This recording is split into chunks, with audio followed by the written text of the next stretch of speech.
so let's dive in. Are you a fan of superhero movies? Very nice. So it turns out that Oscar-winning filmmaker Martin Scorsese is not. He says that they are, quote, oh, I know. He says they're not cinema, and he compared them to theme parks. Ladies, is he onto something? You know, it's so funny. Samuel L. Jackson, who plays Nick Fury, of course, in the Marvel movies, said, yeah, well, people have a lot to say. They say anything.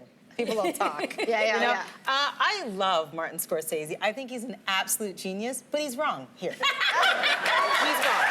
He's absolutely wrong. I mean, you go to these Marvel films and you see friendship and you see loss and you see love and you see all of this perseverance. Love them so much, not to mention the diversity. I've got to hit on the diversity here. Captain America, played by Brie Larson, a woman. Her best friend, played by Lashana Lynch, a black woman, who's now going to be 007, by the way, which is amazing. And then there's that little movie that people wondered whether or not a black cast could carry called Black Panther, that answered big time at the box office. And other than that, the box office haul, what it did for me was I was able to take my kids to that movie and they were able to see themselves. And with all due respect to Martin Scorsese, although I love his movies, I haven't been able to do any of that with my kids, right? Watching his film. So I think he's absolutely wrong. I do. Well, the Bloody Hook, that's the Twitter handle who is writing to us right now. Scorsese sounds like a bitter old filmmaker who sees himself eclipsed by the next generation, the sort of filmmaker who would launch his own Oscar campaign, which he did years ago. So to be clear, I wholeheartedly disagree. Yeah, that's an interesting thing. That's a burn. I would say Martin Scorsese has done, just to be clear, a little footnote here, he's done more for not just American cinema, but world cinema in his restoration and protection of film institution, his foundation.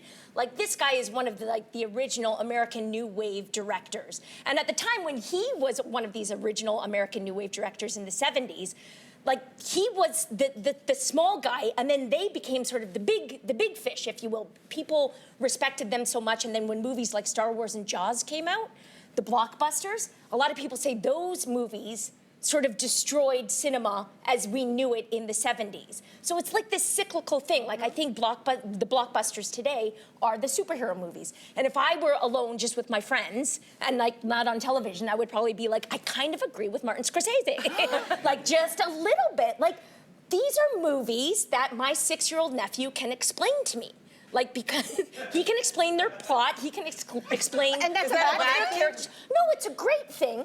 But, like, I look forward to a time when my nephew and I can see other movies that maybe we don't get to see right now because the theaters are dominated by these blockbuster superhero movies. Martin Scorsese, again, like this incredible director, hasn't had a film financed by a major studio in 10 years.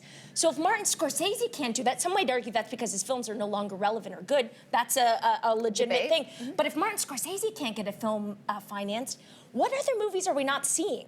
Because they're not being financed. Okay, but can I talk about the business side? Because you bring it up. Look at the massive industries and technologies that evolved and have been developed and created because of the superhero genre. Yeah. I mean, Canada, now we just see movies that are entirely CGI and green screen with zero dialogue. But it's amazing. But I gotta say, it is amazing. I mean, I think you're saying it in a pejorative way. Slightly. But I will say this, Canada is a hotbed for tech.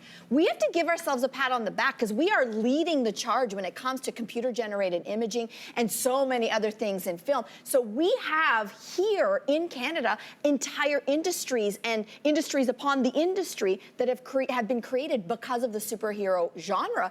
And I don't know that Scorsese can claim that kind of ripple effect. And it's not a knock to him. I think it's apples and oranges. But if you want to talk about art, he's just showing us that it is art. It is cinema because we're debating it. And I think that is the whole point of art. That's a good point. I don't know why they don't see it. Like I said, also, like, why don't we see movies as going in waves in the same way we see art? Like art, we talk about art or like, you know, art, performance art and paintings as like being reflective of the times. And some worked better and some, you know, had meaning. And so we like certain artists better than others. And so I think there's room for all of it. Right now we are in the era of the blockbuster, and I think that's because of fragmented audiences. We need butts in the seats at theaters. We want to go with, you know, limited amount of time. We want to bring our kids to them. It makes sense that they've evolved the way they have. But I think, like, you have to remember that not all cinema, Martin Scorsese, even some of the cinema that you've made, is equal and is good. And not all superhero movies are equal or good. I mean, I can say, I already said, I love Jason Momoa. You guys know it. I couldn't sit through Aquaman. I tried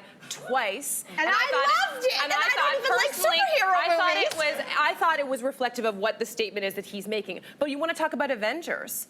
I think that actually is, I got weepy during Endgame. There's a reason why that movie did as well as it did. And same with when Christopher Nolan remounted Batman. I would be curious to hear what Martin Scorsese has to say about the Joker, the new movie with Joaquin Phoenix, because people are actually comparing it to Taxi Driver, one of Scorsese's own films. And King of Comedy. Exactly, and King of Comedy. So I'm curious as to where he draws a line as what is a superhero film. I think what basically he's just saying is there are certain movies he likes and there are certain movies he doesn't like. From a very bougie standpoint. Exactly. From a bit of a bougie standpoint. From a very bougie standpoint. But art's in the eye of the beholder. It is. Right? It is.